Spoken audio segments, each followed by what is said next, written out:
Hello and welcome to this week's Tech Roundup from IDTechEx. I'm Dr. Richard Collins and I'm going to be talking about a conference and exhibition that we were in attendance and exhibiting at last week. So this was the Low Carbon Vehicle Conference at Millbrook. Now this conference had great timing for two reasons. Firstly, there was all the announcements surrounding the Nissan Leaf and their 2018 model. And then the number two was how the Jaguar Land Rover recently have followed Volvo and the likes of other companies in making a pledge to be only hybrid or full electric vehicles from 2020 onwards. Now you can hear more about our opinions on these legislative and pledges in our Tech Roundup that David and I did a few weeks ago.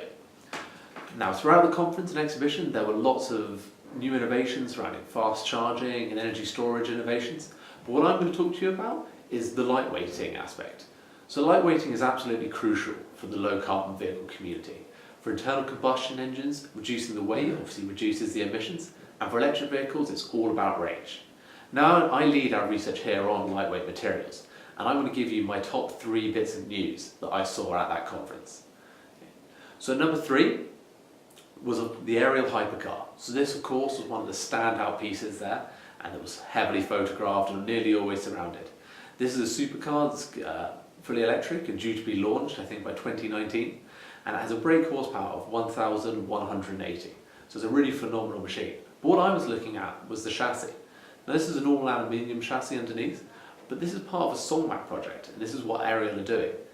And here they're doing a slightly different innovation. So they've switched from having both aluminium frames, but trying to really change the bodywork to have more glass fibre reinforced polypropylene. And this is for 2 reasons. Firstly, it's for cost, and secondly, it's for improving the NVH, so the noise, vibration and harshness properties. Now, one of the biggest problems and challenges is that joining technology of these multi-materials, which is ever increasing within the automotive community, is really difficult with polypropylene.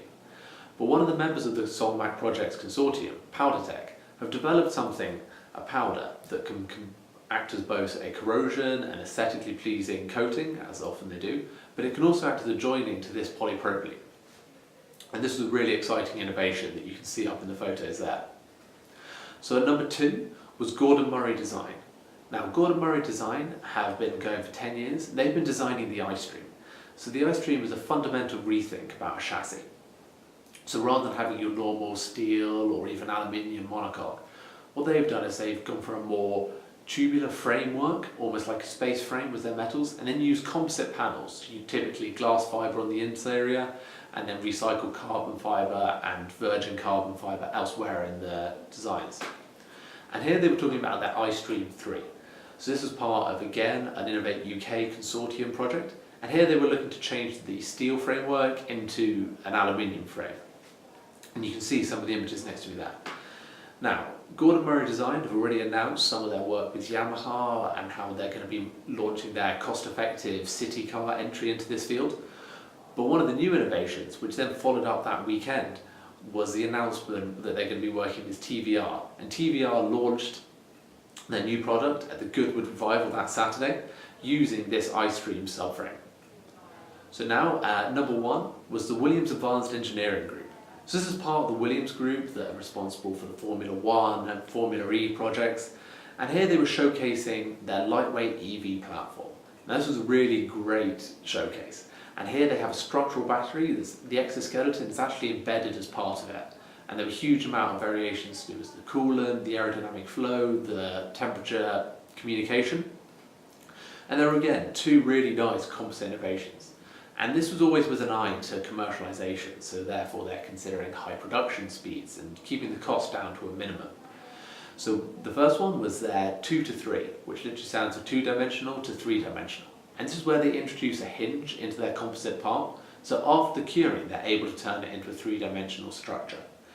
And this is also similar to their racetrack product, which was made to use a wishbone and reduce the weight from an aluminium to a composite part by about 40%. And this used a lot of fibre placement and robotics and automation to really both increase the speed and reduce the automation.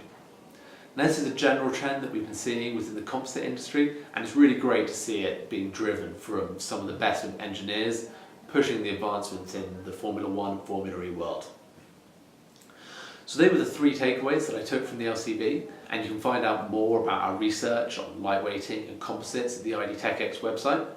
But the other thing I'd like to say is at the end of September, we'll be giving a conference, the first conference on the energy independent electric vehicles at the Technical University of Delft.